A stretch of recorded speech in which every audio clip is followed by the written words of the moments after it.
All right, ready to dive in? Today we're tackling something that's been a real puzzle for philosophers. Multiple realizability. Yeah, it's one of those concepts that really makes you question some basic assumptions. As a philosopher, you're already thinking about mind and body, right?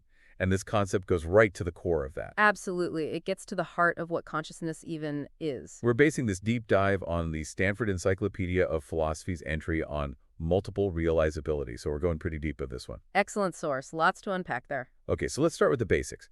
Multiple realizability, in a nutshell, is the idea that the same mental state, like feeling pain, could be realized by many different physical states. Right. It challenges the idea that there's a one-to-one mapping between mental states and brain states. And that has huge implications for how we understand the mind. For sure. I mean, think about it.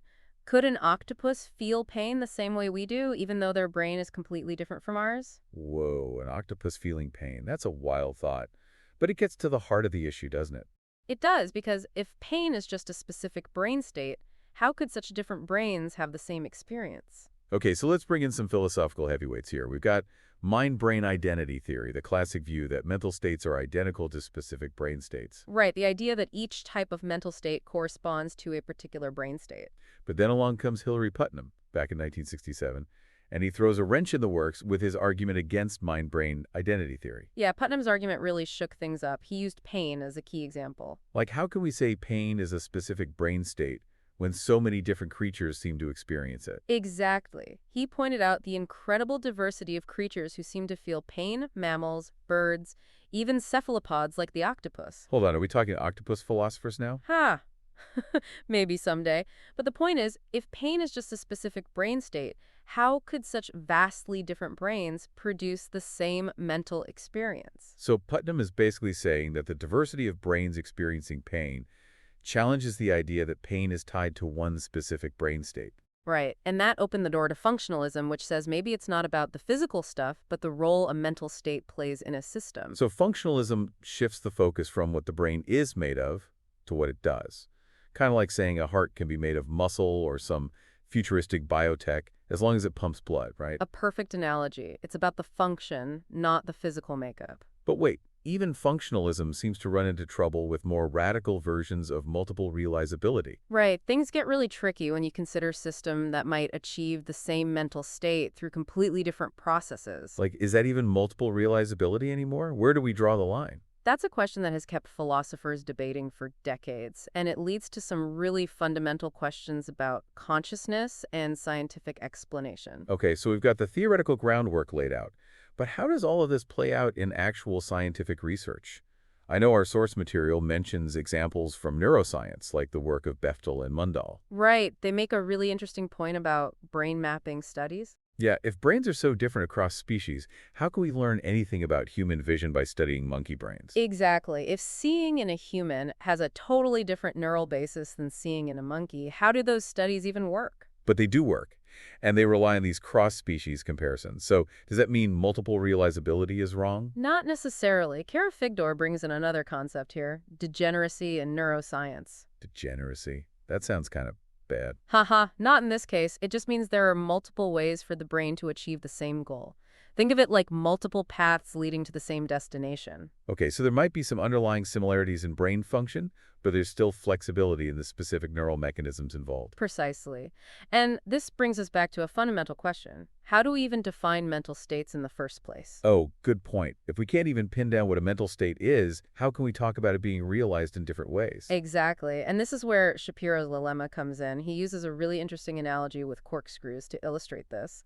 Welcome back. Last time we were wrestling with Shapiro's dilemma, trying to figure out how we even define mental states in the first place. Did we make any progress on that? Well, Shapiro uses this really clever analogy involving corkscrews to illustrate the problem.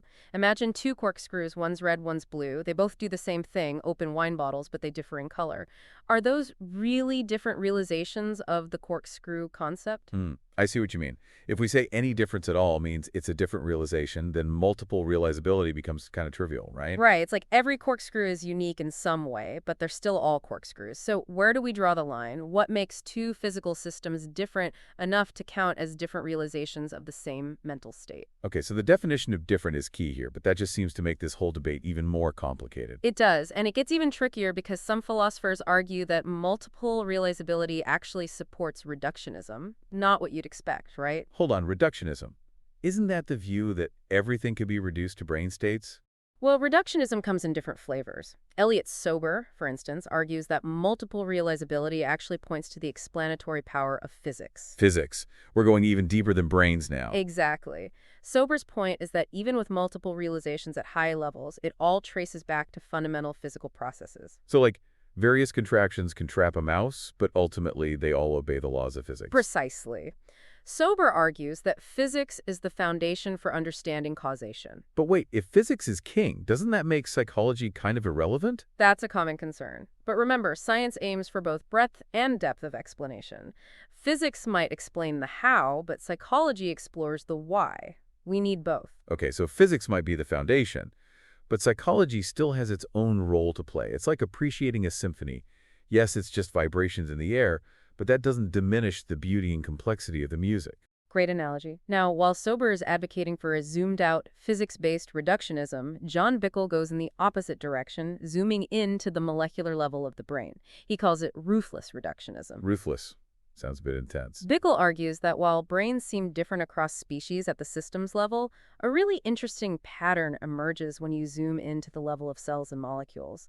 He uses the example of memory consolidation, the process of making memories last. Ah, the process that's hopefully ensuring I remember this deep dive. Exactly. And research shows that the same molecular pathway for memory consolidation exists in creatures as different as flies, slugs, and mice. Whoa, so my brain, a slug's brain, and a fly's brain all use the same molecular machinery to form memories. That's wild. It really highlights how some survival mechanisms are so crucial that they've stayed remarkably stable across vast evolutionary distances. So even though our brains look totally different on the surface, there's this deeper level of unity at play. Like, different cars might have different designs, but they all rely on the same principles of internal combustion.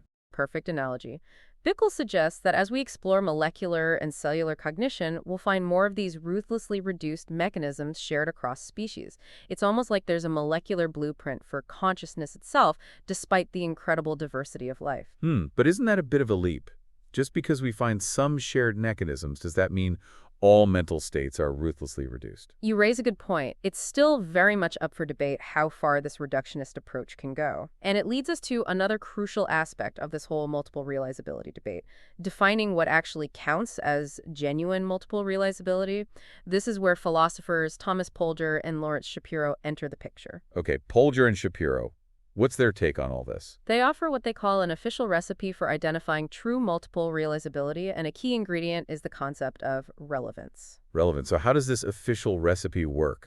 It's about connecting the differences in physical systems to the function being performed. For instance, with pain, the differences between a human brain and an octopus brain have to be relevant to the experience of pain, not just some random difference in wiring. So it's not enough to just point out that brains are different. We need to show how those differences actually impact the mental state in question. Exactly. But this raises another tricky question. How much should we defer to scientists when judging relevance? Can philosophy provide its OWN criteria, or do we ultimately need empirical evidence? Feels like we're right back to the mind-body problem. Can philosophy alone define the mind?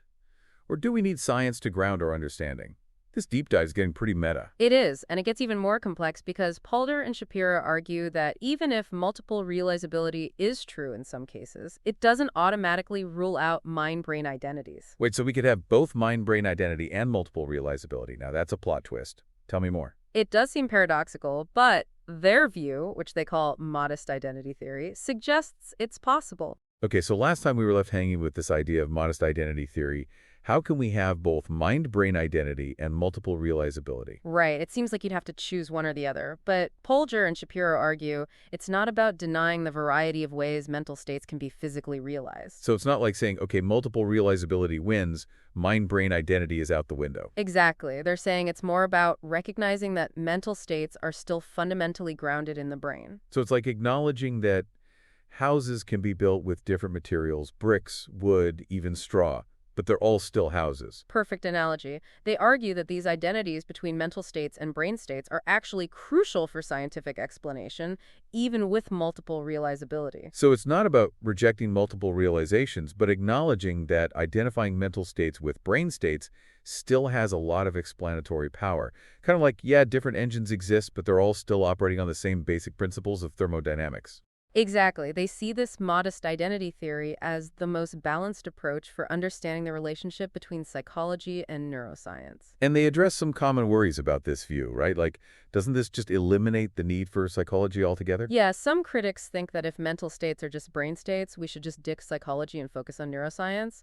But Polger and Shapiro argue that's not the case at all. So they're not saying mental states don't exist, just that they're grounded in brain states. Right, they see value in both fields. Psychology still has a role to play, even with these underlying identities. Okay, so it's not about one science replacing the other, more like different levels of explanation working together. Exactly. They believe psychologists can still talk about mental causes, even if those causes are rooted in neural processes.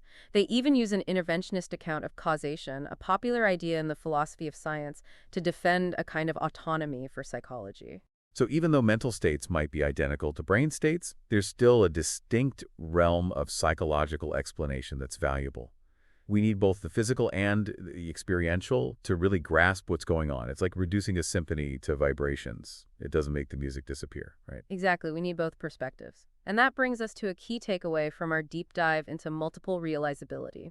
It's a complex issue. There are no easy answers. Right. It's not a simple case of right or wrong. More about appreciating the nuances, the different perspectives, and recognizing the limits of any single view. Which is, as you know, a pretty core skill for any philosopher. Absolutely. And like any good deep dive, we end up with more questions than answers. For sure. If even basic mental states like pain can be realized in such wildly different ways, what does that say about the uniqueness of human consciousness? Does the specific structure of our brain matter after all? Could we someday create artificial minds that are genuinely conscious, even if their physical structure is completely different from ours? Now, those are questions to ponder. Questions that will likely keep philosophers busy for a long time to come. Maybe even octopus philosophers someday. Who knows? Maybe. But for you, our listener, this deep dive is just the starting point. The world of multiple realizability, with all its complexities and challenges, is out there for you to explore. So keep questioning, keep digging, and see where it leads you. You might even end up questioning the very nature of reality itself. And that's what philosophy is all about.